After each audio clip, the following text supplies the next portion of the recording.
All right, welcome to BagTalk. My name is Travis. I'll be your host. Trying something different now. We're going to try a podcast. Blogging didn't exactly work. By myself for this first podcast, hoping to kind of rotate guests. Maybe find a permanent co-host eventually. I don't know. But for right now, it's just me by myself. I'm going to go over mostly just some overview stuff. We'll get deep into the college coaching carousel, which is my favorite part of the sports year just because I'm weird like that. I like college coaching. Some stuff right off the bat. Most of you, if you're listening to this, probably know me. But for anybody that finds this new, I live in Fort Wayne, played high school football. I'm a fan of the Chicago Cubs, the Cincinnati Bengals, and the Marshall Thundering Herd. So my sports life has been pretty lame for the most part. But yeah, I've always loved talking about sports. I'm hoping that this really kicks it off. So let's get into just stuff that happened yesterday in sports. I got to say, in terms of college basketball, I don't watch a whole lot of college basketball, honestly.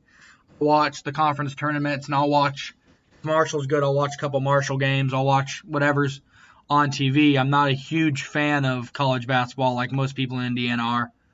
But I will say that I watched yesterday, and the more I think about the Big Ten and how everybody's obsessed with the Big Ten being the deepest conference of college basketball, I think this may be the first year that people are truly right about that, because I watched Illinois play Michigan. Michigan's ranked number 5 in the country yesterday. And I think that Illinois is every bit as good as Michigan is. And I think Illinois might be better. I love Kofi Cockburn. I think he's a monster. I think he's absolutely one of the best big men in that league.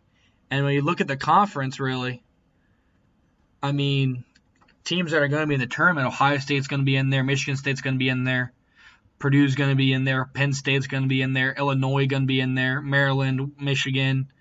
Indiana, I thought, looked really, really good against UConn. I thought they did a great job of coming back from an early deficit.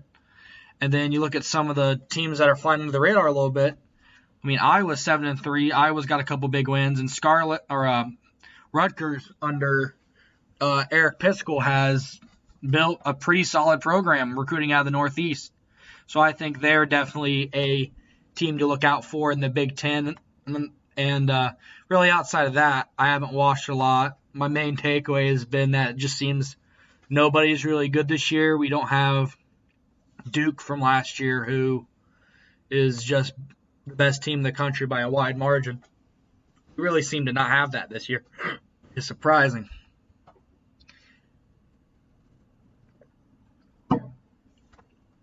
But that's enough of college basketball. We get NBA. The Clippers, it's going to be the Clippers and the Lakers in the West Conference Finals. There'll be some teams that put up good fights amongst themselves. But we'll get to the Western Conference Finals, and nobody will have to leave L.A. It'll be a great series because everybody gets to sleep in their own bed for 2 weeks. It'll be fantastic. I can't wait. Kawhi Leonard and Paul George is probably the best duo in the NBA right now, and LeBron and AD is right behind them. Dwight Howard's having a resurgence. He's averaging 7-7 right now off the bench. He's going to be a key piece come the playoffs. Really, besides that in the NBA, I mean, you got Luka Doncic is averaging 30, Giannis is averaging 34, James Harden's averaging 38. Those are probably the 3 best players in the country. And then in the league right now as they're playing, Luka's one of the best players I've ever seen. I imagine watching Luka is what watching Larry Bird was like for the most part. Just the passing and the size and the shooting is very eerily similar to Larry Bird.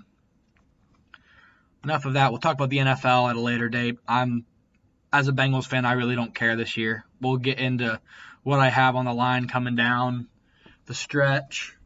So let's get into some college football. Not a lot of game. Only one game this week, actually. It's the weekend between the bowls and the the conference championship, so it's Army-Navy, and then it's the Heisman Trophy presentation. I don't think Army-Navy is going to be a close game. I think Navy's going to blow them out. Navy's that much better than Army. Army's been bad this year. Army barely beat Rice. They've lost to teams that just aren't good. I don't know what happened. I thought Army was going to be competing for that Cotton Bowl spot, that Group of 12 spot. I mean, Army lost Hawaii, San Jose State, Georgia State, Western Kentucky. I mean,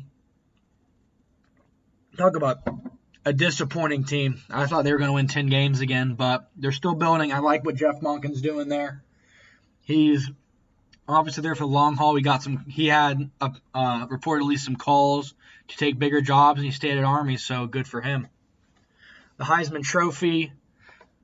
Joe Burrow is going to win it in a landslide. I think he should be the only guy getting first place votes. Chase Young no-showed the 3 biggest games of the season for them, the last 3 games down the stretch. Justin Fields, I just don't think has enough juice to win it. And the 4th finalist, who is Jalen Hurts, just not as good as Joe Burrow. Joe Burrow never had that game where he was down 28-3 in the first half because of turnovers. And Joe Burrow didn't lose to Kansas State. Joe Burrow should have the largest margin of victory of any Heisman Trophy winner in recent memory. This should not be close. This should be a blowout. Joe Burrow is so head and shoulders above anybody else in college football right now in terms of the Heisman. I don't see any way that somebody else jumps him and gets ahead of that. We'll move on to my favorite part, which is the coaching carousel. A lot of it's been filled already. There's only 3 vacant head coaching jobs right now. There's Boston College, Fresno State, Memphis. There's 4: Fresno State, Memphis, and New Mexico.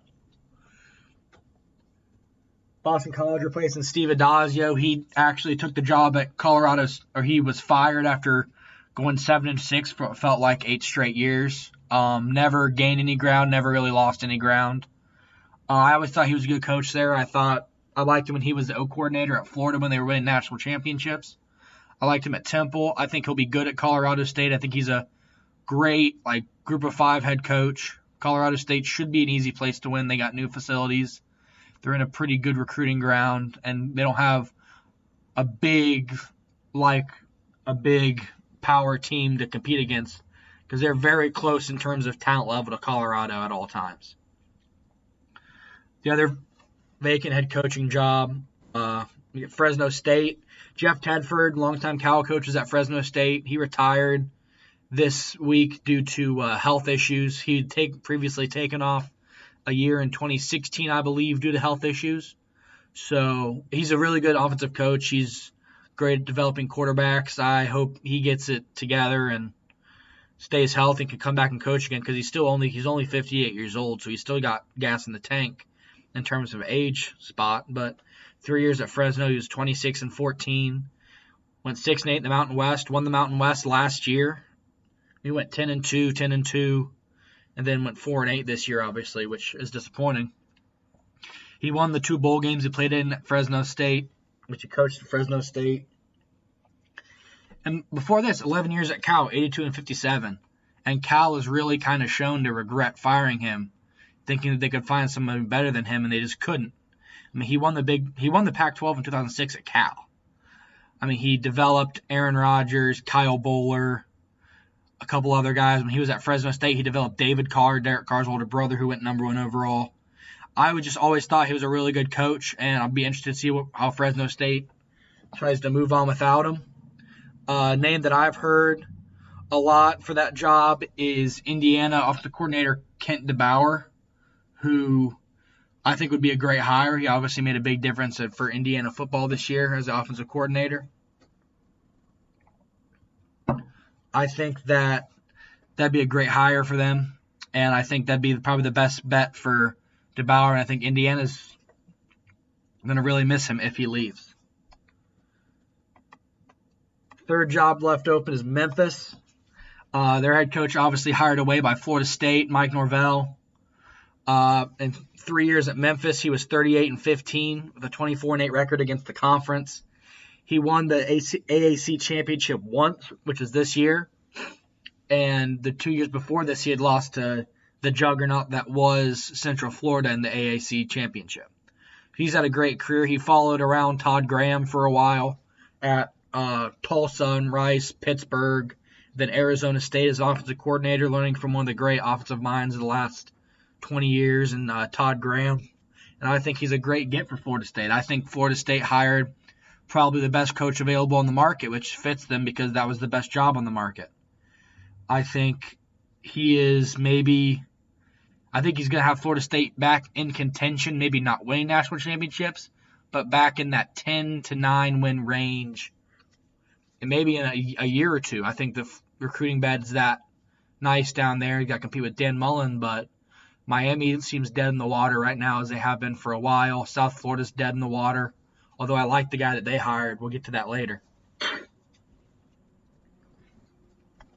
The final job still open is the New Mexico Lobos. They fired Bob Davie, who lasted 7 years at New Mexico. His firing had a little bit to do with his performance, but also had a little bit to do with his declining health. I missed a couple games this year. He missed the game that New Mexico played against Notre Dame, which would have been a big game for him because he was a Notre Dame head coach from 97 to 01, replacing Lou Holtz. 5 years at Notre Dame, he went 35-25, didn't win a bowl game. He was the first of a line of kind of disappointing Notre Dame head coaches between Lou Holtz and Brian Kelly. Once again, 7 years in New Mexico, 35-64, 17-47 overall versus the Mountain West. He did get New Mexico to 2 bowl games. They went to the New Mexico Bowl twice, won one, lost one. So he had success right in the middle of his 7 years. He had 2 bad years, 3 bad years, and in between that were 2 good years at New Mexico, where he ran the triple option and he ran it well, and they won games. But he's been fired, and not a lot's come out about the coaching search for New Mexico. But I think it's a decent job. They're in Albuquerque. It's one of the biggest cities in that southwestern portion. I think there's a good amount of money at the school. I think they'll be able to find somebody decent, or maybe they'll go the high school route and try to promote someone from high school rather than go after an assistant or maybe a former fired Power 5 coach. Getting to some of the bigger jobs that have already found their coaches. Arkansas, with maybe the most disappointing hire of the year so far. They hired Sam Pittman, who is the O-line coach at Georgia. He had been at Arkansas previously, 2013 to 2015, on the staff with Brett Bielema. He has no prior head coaching experience. He's never even been a coordinator. He's never called plays. So you got to hope that he gets a good coaching staff around him. He seems like an energetic guy. He cried on the podium when he was introduced.